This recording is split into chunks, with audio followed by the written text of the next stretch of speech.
સર્વ હરિભક્તોને જય શ્રી સ્વામિનારાયણ, જય શ્રી કૃષ્ણ. આજે આપણે એક એવી વાત પર વિચાર કરવા જઈ રહ્યા છીએ જે બહારથી અજીબ લાગે છે, પરંતુ અંદરથી અત્યંત આધ્યાત્મિક છે. વિષય છે ચાર્લી ચેપ્લિન. હવે કોઈ કહેશે, સ્વામિનારાયણના સત્સંગમાં ચાર્લી ચેપ્લિન? પણ સંતો કહે છે જ્યાંથી જીવન શીખવા મળે ત્યાં સત્સંગ છે. ભગવાન દરેક જગ્યાએ બોધ આપે છે. ભગવાન માત્ર શાસ્ત્રોમાં નથી બોલતા, ભગવાન માત્ર મંદિરમાં નથી બોલતા, ભગવાન માણસના જીવન દ્વારા પણ બોલે છે. શ્રીજી મહારાજ ગઢડામાં કહે છે, જે વાતથી આત્માને વૈરાગ્ય આવે તે વાત ગ્રહણ કરવી જ જોઈએ. આજે ચાર્લી ચેપ્લિનના જીવનમાંથી એ જ વૈરાગ્ય અને જીવન બોધ શીખવાનો પ્રયત્ન કરીશું. ચાર્લી ચેપ્લિન હાસ્યનો કલાકાર કે જીવનનો સાધક? દુનિયા ચાર્લી ચેપ્લિનને હાસ્ય કલાકાર કહે છે, પણ સત્સંગી નજરથી જોવાય તો તે માણસ હાસ્યનો વૈરાગ્ય નિભાવી ગયો. તેના જીવનમાં વૈભવ નહોતા, સુખ નહોતું, આરામ નહોતો, પણ અનુભવ હતો.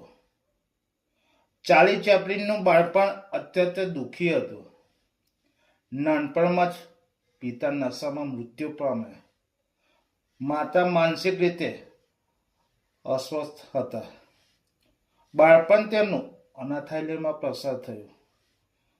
હવે સંતો કહે છે, બાળપણ માણસને પસંદ કર્યું નથી, પરંતુ જીવનનું માર્ગદર્શન ત્યાંથી જ શરૂ થાય છે.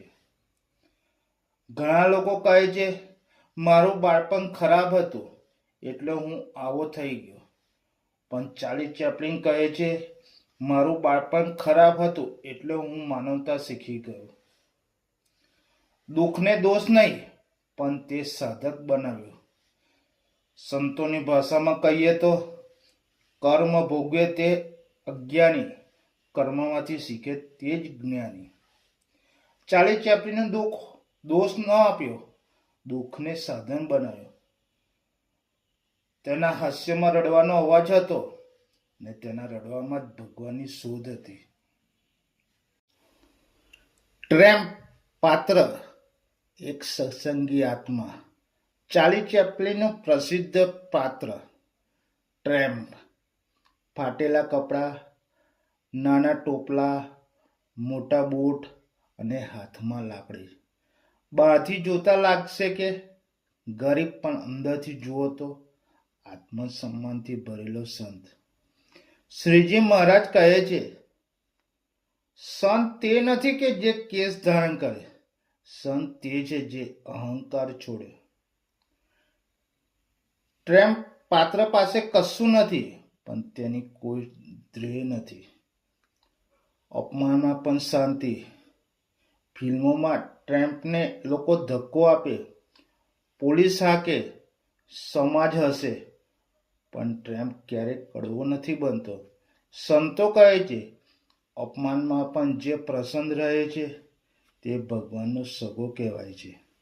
આજના સમયમાં થોડી વાતમાં અપમાન લાગે તો અપમાનમાં ક્રોધ આવે, પરંતુ ટ્રેમ્પ આપણને શીખવે છે, હાસ્ય અપમાનને પણ હલકું બનાવી શકે છે. મોડર્ન ટાઈમ્સ માયાની આંતરિકતા. આ ફિલ્મમાં ચાર્લી ચેપ્લિન બતાવે છે કે માણસ મશીન બની ગયો છે. સંતોની ભાષામાં કહીએ તો, માયા માણસને કામમાં તો જોડે છે, પણ શાંતિથી તોડે છે.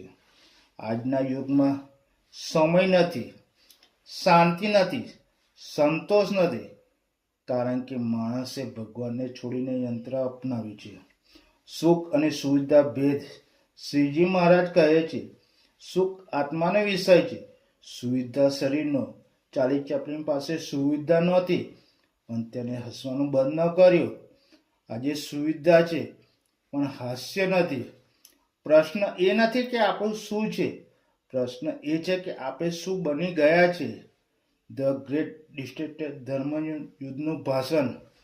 આ ફિલ્મમાં અંતે ચાર્લી ચેપ્લિને જે ભાષણ આપે છે તે કોઈ ફિલ્મ સંવાદ નથી, તે એક માનવ ધર્મનું પ્રવચન છે. તે કહે છે, સંતો એ જ કહે છે, યંત્ર નહીં, યમનો ભય નહીં, ભગવાનનો ભય રાખો. હાસ્ય એક સાધના.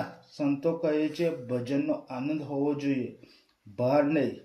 ચાર્લી ચેપ્લિનનું હાસ્ય તે આપણને શીખવે છે, પોતાને હલકું રાખો, જીવનને હલકું લો, ભગવાન ઉપર ભાર રાખો, વિશ્વાસ રાખો. વૈરાગ્યનું સાચું સ્વરૂપ.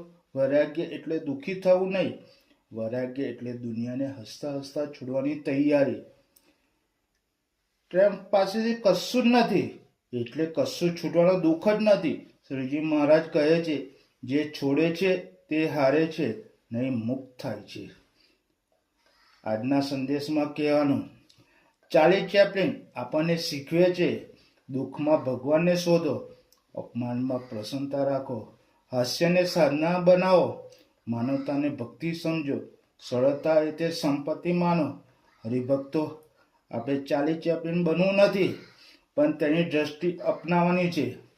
હસતા રહીએ, ઝઘડા છોડીએ, અહંકાર છોડીએ, ભગવાનને કેન્દ્રમાં રાખી તો જીવન એક સુંદર ફિલ્મ બની જશે, જ્યાં અંતે ભગવાનની હાજરી હશે. અંતિમ વાક્યમાં કહેવાનું, જે હસતા હસતા સહન કરે તે ભગવાનની સૌથી નજીક રહે છે. જય શ્રી કૃષ્ણ, જય શ્રી સ્વામિનારાયણ.